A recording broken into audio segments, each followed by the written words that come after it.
지금 보시는 기름은 보통 1856년에 1갤런당 1.77달러로 지금 돈으로 환산하면 1리터에 2만원 정도라고 해요. 페라리나 람보르기니 같은 슈퍼카에 넣는 고급 휘발유도 1리터당 2,000원대 초반인데 이 기름은 무려 10배 이상 차이가 나는 것을 볼 수 있는데요. 심지어 지금은 돈을 주고 사고 싶어도 못 산다고 해요. 뭐야? 엄청 평범한 것 같은데 왜 비싼 거지? 라고 생각하신다면 이 기름은 바로 향유고래의 커다란 머리에 있는 기름으로 다른 고래들과 달리 향유고래는 몸의 3분의 1을 차지할 만큼 큰 네모난 머리를 가지고 있죠. 머리가 커서 그런지 안에 있는 뇌의 무게는 최대 9kg으로 무려 인간 뇌의 5배의 크기를 갖고 있는데요. 크긴 크지만 고래의 머리통에 비하면 3발의 피로 머리에서 뇌의 비율은 아주 일부라는 걸 볼 수 있죠.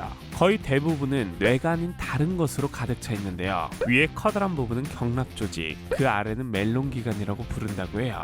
향유고래가 살아가기 위해 꼭 필요한 기관으로 여기 경납조직에 비싼 기름이 최대 1900리터나 들어있다고 합니다. 이 정도 물통이 2000리터라고 하니 그야말로 향유고래가 머리에 기름을 무겁게 입고 다닌다고 할 수 있는데 도대체 왜 1900리터나 되는 기름이 머리에 들어있는 걸까요? 향유고래가 바닷속 깊이 내려갈수록 수온이 낮아지는데 그럼 이때 머리 기름이 점점 굳게 되는데요. 고체 형태의 기름은 액체 상태일 때보다 밀도가 훨씬 높아져서 물에 더 잘 가라앉는 특징이 있기 때문에 향유고래가 더 깊은 곳으로 잠수할 수 있게 도와주며 심해에 살고 있는 대왕 오징어와 같은 먹이들을 쉽게 사냥하며 배를 채울 수 있게 해준다고 해요. 그리고 어두컴컴한 심해에서 이 기름은 더 뛰어난 능력을 발휘하는데요. 인간으로 따지면 귓속 달팽이관의 림프액처럼 진동으로 전달하는 역할을 하여 고래의 눈이 되어준다고 합니다. 우선 향유고래는 먹이를 찾기 위해서 먼저 입술에 딸깍 소리를 내는데 이때 울린 진동이 경납조직을 통과하여 멜론기관을 거쳐 증폭되고 소리가 바깥에 있는 먹잇감에 반사되면서 위치를 파악할 수 있다고 합니다.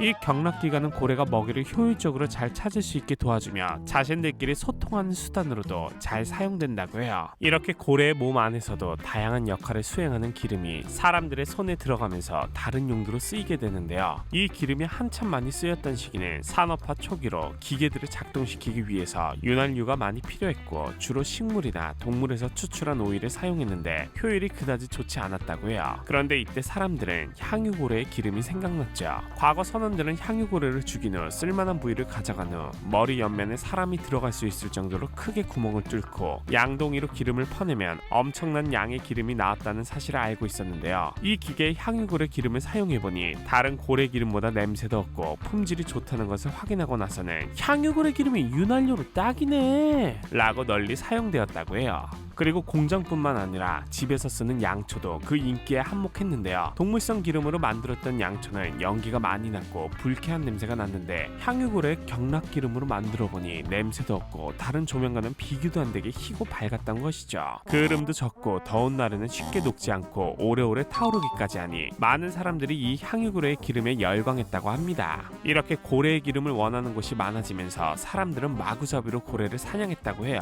19세기 중반에는 매년 8천에서 10,000마리의 고래가 죽임을 당했는데 얼마나 많이 죽였으면 배나 사람이나 고래의 피와 기름으로 뒤덮였다고 하니 정말 무자비한 포획이었죠. 이 당시 사람들도 고래 기름에 버금가면서도 더욱 저렴하고 널리 쓸 수 있는 연료가 있으면 우리도 좋고 고래도 좋은데 라는 생각을 당연히 했을 텐데 이후 1859년 미국 펜실베니아주 타이터스빌에서 조지 비셀과 에드윈 드레이크라는 기술자에 의해 발견된 석유가 등불 연료용으로 아주 우수하다는 사실이 알려지자 경남양초의 가치가 떨어졌고 포경산업의 인기도 점차 잦아들어갔다고 합니다. 하지만 당시 향유고래뿐만 아니라 많은 고래들이 폭염으로 인해 사라졌는데 문명의 발달 이면에는 수많은 고래들의 희생이 따랐던 것 같네요. 오늘은 세상에서 가장 비쌌던 기름에 대해 알아보았습니다. 코코보라가 준비한 이야기는 여기까지였습니다. 재밌게 보셨다면 구독과 좋아요 부탁드립니다.